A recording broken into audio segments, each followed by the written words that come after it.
ہم اپنا آج کا سبق شروع کرتے ہیں۔ اعوذ باللہ من الشیطان الرجیم، بسم اللہ الرحمن الرحیم۔ آیت نمبر 198 شروع ہو رہی ہے۔ اعوذ باللہ من الشیطان الرجیم، بسم اللہ الرحمن الرحیم۔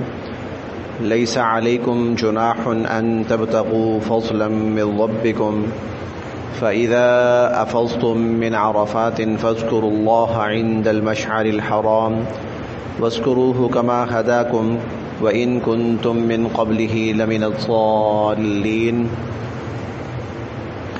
لیسا نہیں ہے، لیسا نہیں ہے، علیکم تم پر، لیسا علیکم نہیں ہے تم پر، جناح کوئی گناہ، لیس علیکم جناح نہیں ہے تم پر کوئی گناہ، ان کہ تبتغوا تم تلاش کرو، تم حاصل کرو، فضلا فضل، من ربکم اپنے رب کا۔ لیس علیکم جناح ان تبتغوا فضلا من ربکم، اگر تم اپنے رب کا فضل ڈھونڈو، فضل تلاش کرو تو اس میں تم پر کوئی گناہ نہیں ہے، کوئی حرج نہیں ہے۔ قرآن کریم میں اکثر جگہوں پر اپنے رب کا فضل ڈھونڈنا، اپنے رب کا فضل تلاش کرنا، اپنے رب کا فضل حاصل کرنا، یہ لفظ مالی معاملات کے لیے آیا ہے، رزق کمانے کے لیے، مال کمانے کے لیے، تجارت کے لیے، کاروبار کے لیے آیا ہے۔ جیسے ہم پڑھیں گے انشاءاللہ سورہ الجمعہ کے اندر، فَإِذَا قُضِيَتِ الصَّلَاةُ، جب نماز ہو جائے، فَانْتَشِرُوا فِي الْأَرْضِ، پھیل جاؤ زمین میں، وَابْتَغُوا مِن فَضْلِ اللَّهِ، اللہ کا فضل ڈھونڈو، اللہ کا فضل تلاش کرو۔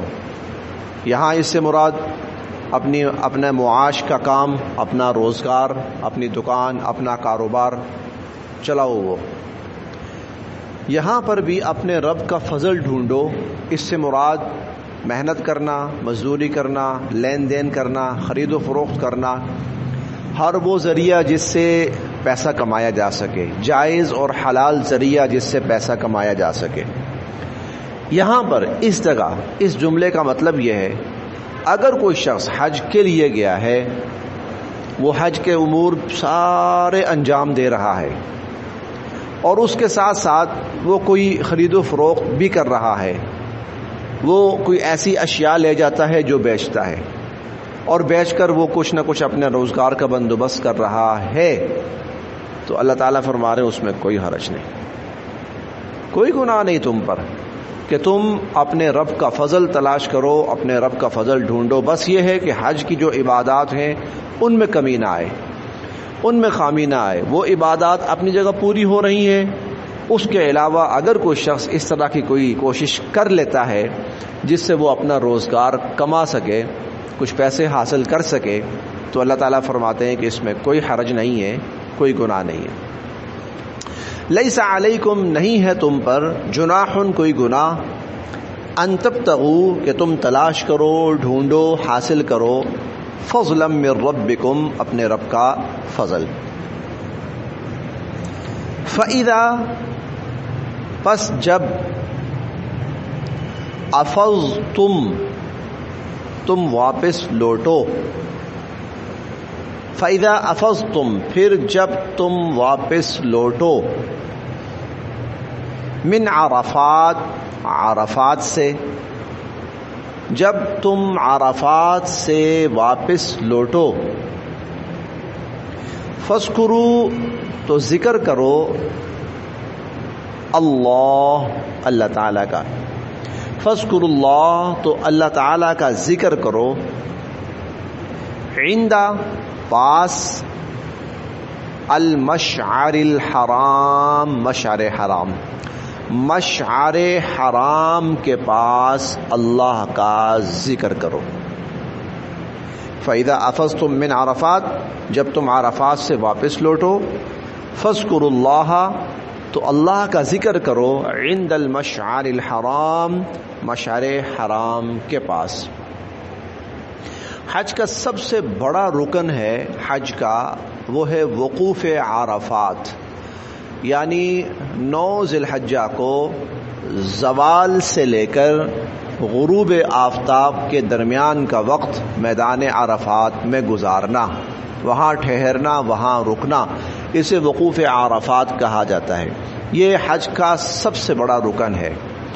حضور علیہ الصلوۃ والسلام نے ایک جگہ ارشاد فرمایا، الحج عرفہ، کہ جو میدان عرفات کا وقوف ہے وہ حج ہے. ہمارے ہاں بھی اسی کو حج کہا جاتا ہے. عرف عام کے اندر آج حج ہے، حج کا دن ہے آج. جب یہاں غروب آفتاب تک لوگ موجود رہتے ہیں یہاں پر، پھر غروب آفتاب کے بعد یہاں سے نکلتے ہیں اور پھر مزدلفہ کے اندر رات گزارتے ہیں، اور پھر صبح جلدی نماز پڑھ کر سورج طلوع ہونے تک اللہ کا ذکر اور اللہ کی یاد میں مشغول رہتے ہیں. اللہ کے ذکر اور اللہ کی یاد میں مشغول رہتے ہیں. یہاں اللہ تعالیٰ اس چیز کا ذکر فرما رہے ہیں. فَإِذَا أَفَضْتُم مِّنْ عَرَفَاتٍ، جب تم عرفات سے لوٹو، فَاذْكُرُوا اللَّهَ عِندَ الْمَشْعَرِ الْحَرَامِ، تو مشعر حرام کے پاس اللہ کا ذکر کرو. مشعر حرام مزدلفہ کو کہا جاتا ہے، مزدلفہ کو کہا جاتا ہے. جو حضرات حج کر کے آئے ہیں، ایسا ہی ہے، وہ رات مزدلفہ میں گزاری جاتی ہے نا. 9ویں اور 10ویں ذی الحجہ کی جو درمیانی رات ہے، یہ مزدلفہ میں اللہ کا ذکر کرنا، توبہ استغفار کرنا، قرآن پاک کی تلاوت کرنا، نماز پڑھنا، درود پاک کا پڑھنا، یہ ساری شکلیں اللہ کے ذکر اور اللہ کی یاد کی ہیں. تو یہ جو وقت ہے خاص طور پر اللہ فرما رہے ہیں اس کو اللہ کی یاد میں بسر کرو. جی جی جی. وَاذْكُرُوهُ، اور اللہ کو یاد کرو، کما، جیسا کہ ہداکم، اس نے تمہیں ہدایت دی. اللہ کو یاد کرو جیسا کہ اللہ نے تمہیں ہدایت دی.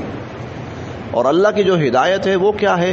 وحدہ لا شریک، ایک اللہ کو یاد کرو. ورنہ اس سے پہلے مشرکین کے دور میں کیا ہوتا تھا؟ اپنے بتوں کی بڑائی اور ان کی عظمت اور ان کے نعرے اور ان کے تذکرے. وَإِن، اور اگرچہ، کنتم، تھے تم، وَإِن کنتم، اور اگرچہ تم تھے، من قبل ہی، اس سے پہلے، لا، یقیناً، من، سے، الضالین، راہ راست سے بھٹکے ہوئے. اگرچہ اس سے پہلے اے لوگو تم راہ راست سے بھٹکے ہوئے تھے، اور بالکل ٹھیک ہے، کفر کا دور تھا، شرک تھا، ہر عمل کے اندر شرک کی آمیزش تھی. وَإِن كُنتُم مِّن قَبْلِهِ لَمِنَ الضَّالِّينَ، اگرچہ اس سے پہلے تم اس سے ناواقف تھے، تم اس سے غافل تھے، تم اس حوالے سے راہ راست سے بھٹکے ہوئے تھے. ثم، پھر، افیضوا، تم واپس لوٹو، افیضوا، تم واپس لوٹو، من حیث، جہاں سے، افاضا، واپس لوٹتے ہیں، الناس، لوگ. ثم افیضوا، پھر تم بھی واپس لوٹو، من حیث، جہاں سے، افاض الناس، لوگ واپس لوٹتے ہیں. ثم افیضوا من حیث افاض الناس، پھر تم بھی وہاں سے واپس پلٹو، وہاں سے واپس لوٹو جہاں سے لوگ واپس لوٹتے ہیں. واستغفروا، اور بخشش کی دعا مانگو، اللہ سے. واستغفر اللہ، اور اللہ سے استغفار کرو. ان اللہ، بے شک اللہ تعالی، غفور، بخشنے والے ہیں، رحیم، رحم فرمانے والے ہیں. یہ قریش کے بارے میں ہے، اسپیشلی یہ آیت قریش کے بارے میں. جو عرفات ہے، عرفات یہ حدود حرم سے باہر ہے، حدود حرم سے عرفات باہر ہے. مزدلفہ حدود حرم میں ہے اور عرفات حدود حرم سے باہر ہے۔ قریش وہ کہتے تھے کہ ہمارے لیے حدود حرم سے باہر جانا جائز نہیں ہے، ہمارے لیے ہم نے صرف وہ عبادات کرنی ہے جو حدود حرم کے اندر اندر ہیں۔ حدود حرم سے ہم جب باہر جاتے ہیں تو خانہ کعبہ کی حدود سے باہر نکل جاتے ہیں تو ہماری ساری عزت اور حرمت اور ہماری جو بھی حیثیت ہے وہ اس خانہ کعبہ کی وجہ سے، اس کی حدود سے باہر جو عبادات ہیں وہ ہم نے نہیں کرنی۔ قریش نہیں جاتے تھے، قریش عرفات کے میدان میں نہیں جاتے تھے، وہ حدود حرم سے باہر ہیں۔ بہت سے قبائل نے اپنے اپنے طریقے رنگ ڈھنگ وضع کیے ہوئے تھے وہاں پر۔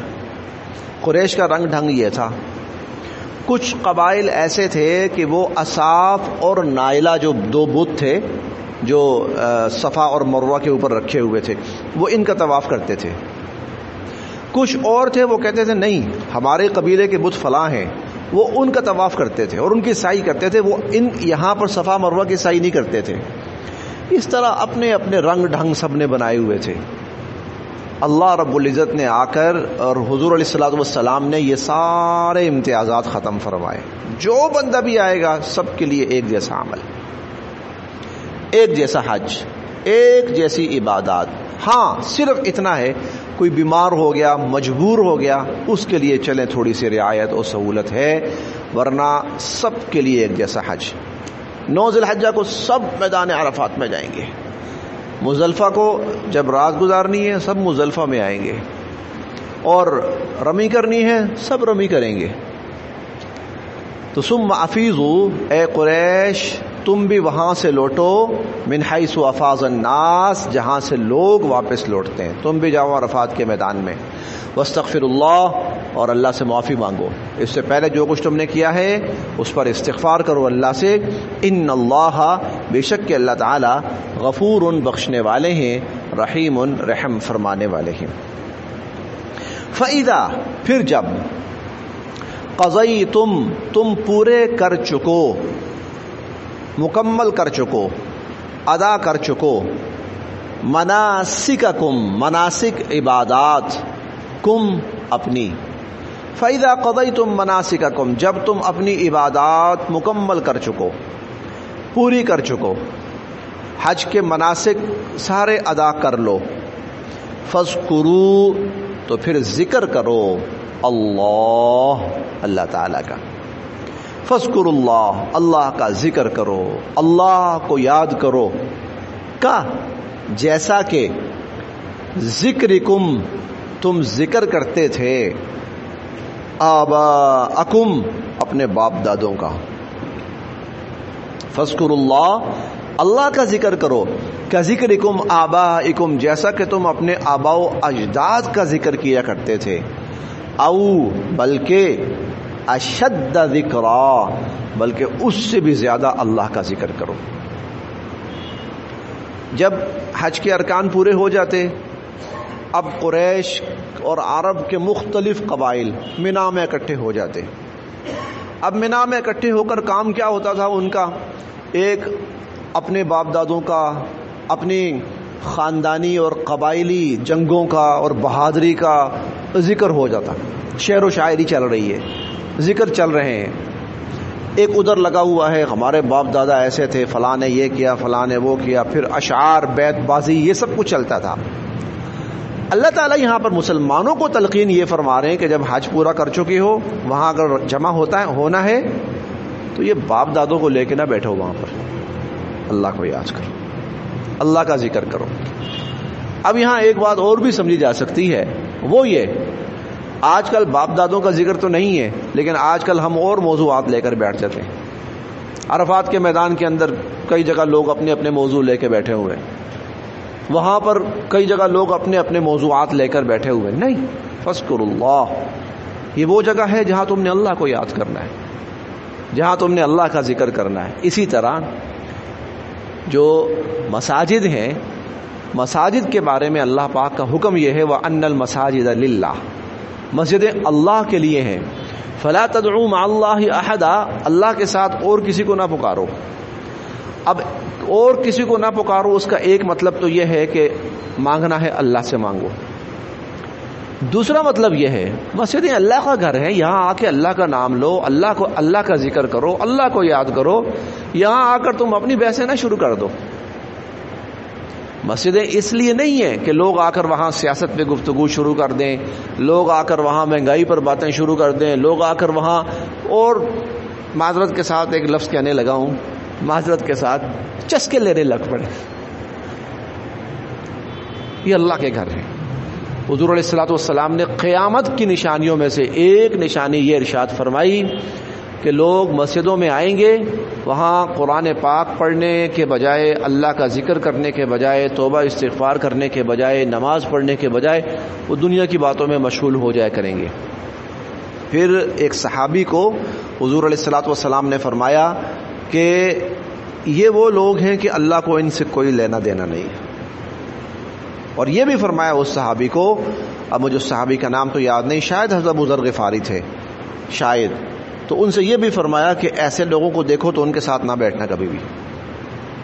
ایسے لوگوں کے ساتھ جو اللہ کے گھر میں بیٹھ کر وہ دنیا کے موضوعات لے کر بیٹھ جائیں، ٹھیک ہے، اس کے لیے آپ ضرور اپنے گھر میں بیٹھیں، اپنی محفلوں میں بیٹھیں، لیکن جب اللہ کے گھر میں آ گئے ہیں نا، یہاں صرف اللہ کا ذکر ہو، اللہ کی یاد ہو، قرآن پاک کی تلاوت ہو، ذکر و اذکار ہو.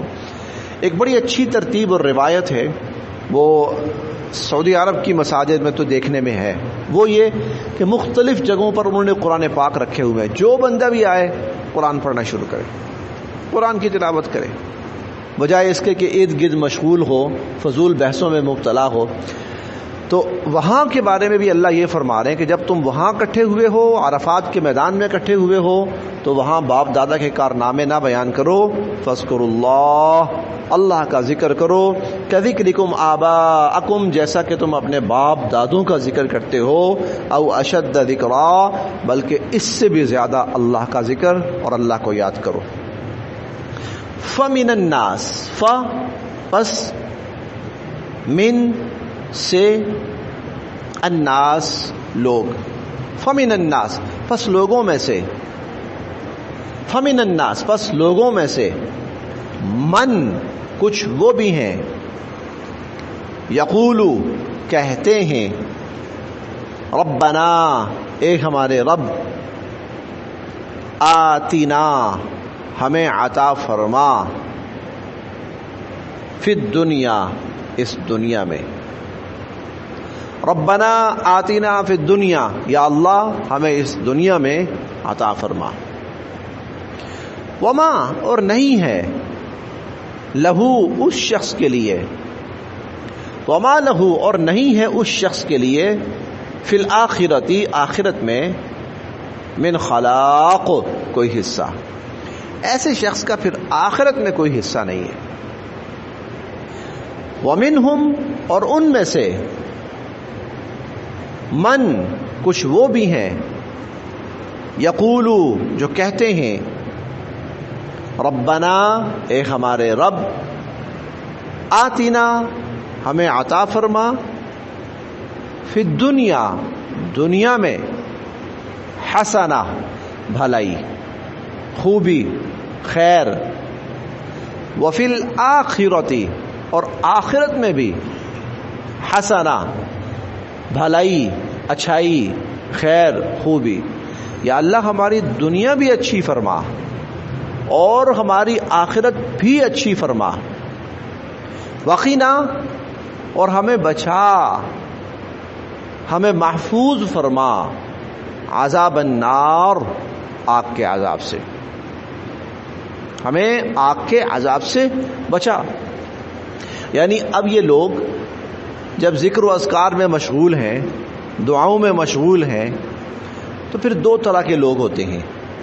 ایک وہ لوگ ہوتے ہیں کہ جن کی لے دے کے ساری دعا یہ ہوتی ہے کہ پلاٹ نکل آئے، پلاٹ مل جائے، گاڑی مل جائے، گھر مل جائے، دکان مل جائے، جائیداد میں حصہ مل جائے، بس دنیا کے مفادات، دنیا کی چیزیں، ان کی صرف ہر دعا اسی پہ آ کے ختم ہو جاتی ہے. اللہ فرماتے ہیں ٹھیک ہے، پھر آخرت میں کچھ نہیں ان کے لیے، کیونکہ یہ اللہ سے آخرت مانگ ہی نہیں رہے. آخرت کی دعا ہی نہیں کر رہے. اور کچھ لوگ وہ ہوتے ہیں جو یہ دعا مانگتے ہیں اے اللہ ہماری دنیا بھی اچھی فرما، ہماری آخرت بھی اچھی فرما، اور ہمیں آخرت کے عذاب سے بچا. یعنی ان کو آخرت کی فکر ہے، آخرت کے عذاب کا ڈر ہے، یہ اس سے بچنا چاہتے ہیں. اولئک یہ لوگ لہم ان کے لیے ہوگا نصیب حصہ مما اس میں سے جو کسبو انہوں نے کمایا. انہوں نے دنیا مانگی، اللہ ان کو دنیا بھی دیں گے. انہوں نے آخرت مانگی، اللہ ان کو آخرت بھی دیں گے. انہوں نے آخرت کے عذاب سے پناہ مانگی، اللہ ان کو عذاب سے پناہ بھی نصیب فرمائیں گے. اولئک لہم نصیب مما کسبوا، یہ ہیں وہ لوگ جو انہوں نے مانگا اللہ اس میں سے ان کو حصہ دیں گے. واللہ اور اللہ سریع الحساب بہت جلد حساب لینے والے. یہ جو دعا ہے ربنا آتنا فی الدنیا حسنہ وفی الآخرۃ حسنہ وقنا عذاب النار، یہ قرآن کریم کی سب سے جامع دعا ہے. اس کے اندر ہر قسم کی دعا آ گئی. دنیا کی بھلائی کیا ہے؟ اللہ پاک صحت دے، اللہ پاک بقدر ضرورت انسان کو رزق دے، اللہ پاک اچھی بیوی دے، اللہ پاک اچھی نیک صالح اولاد دے، بیٹے بھی دے بیٹیاں بھی دے، اللہ پاک کاروبار دے یا ملازمت ہو، یعنی جس سے بھی آمدنی کا ذریعہ ہو، گھر بار دے اللہ تعالیٰ، ماں باپ دے اللہ تعالیٰ، اچھے ساتھی دوست دے اللہ تعالیٰ، نیکی کی ہدایت توفیق دے. یہ ساری چیزیں اس کے اندر آ گئیں. کوئی بھی وہ چیز جو خیر ہو سکتی ہے، خوبی ہو سکتی ہے، نیکی ہو سکتی ہے، بھلائی ہو سکتی ہے، بہتری ہو سکتی ہے، وہ اس میں آ گئی. اور آخرت کی بھلائی، ہر بھلائی اس میں آ گئی. اور ساتھ ساتھ آخرت کے عذاب سے بچنے کی دعا بھی اس میں آ گئی. دنیا بھی بہتر، آخرت بھی بہتر، اور آخرت کے عذاب سے بھی نجات. یہ قرآن کریم کی سب سے جامع ترین دعا ہے. جو اور دعائیں نہ مانگ سکے تو صرف ایک یہ دعا مانگ لے، اس کے اندر ساری دعائیں آ گئی. اس کے اندر ساری دعائیں، حضور علیہ الصلوۃ والسلام کی کوئی بھی دعا اٹھا لیجئے یا قرآن کریم کی کوئی بھی دعا جس کے اندر خیر ہے، خوبی ہے، بھلائی ہے، وہ اس میں آ گئی، چاہے دنیا کی ہے چاہے آخرت کی ہے. ربنا آتنا فی الدنیا حسنہ، اے ہمارے پروردگار ہمیں دنیا بھی عطا فرما، ہماری دنیا بھی اچھی فرما، وفی الآخرۃ حسنہ، اور ہماری آخرت بھی اچھی فرما. دنیا کی خیر و خوبیاں اور بھلائیاں بھی نصیب فرما، اور آخرت کی خیر اور خوبیاں اور بھلائیاں بھی نصیب فرما. وقنا عذاب النار، اور ہمیں آخرت کے عذاب سے محفوظ فرما. اولئک لہم نصیب مما کسبوا، یہ ہیں وہ لوگ جن کو پورا پورا حصہ ملے گا جو انہوں نے کمایا. واللہ سریع الحساب، اور اللہ تعالیٰ بہت جلد حساب فرمانے والے. بس یاد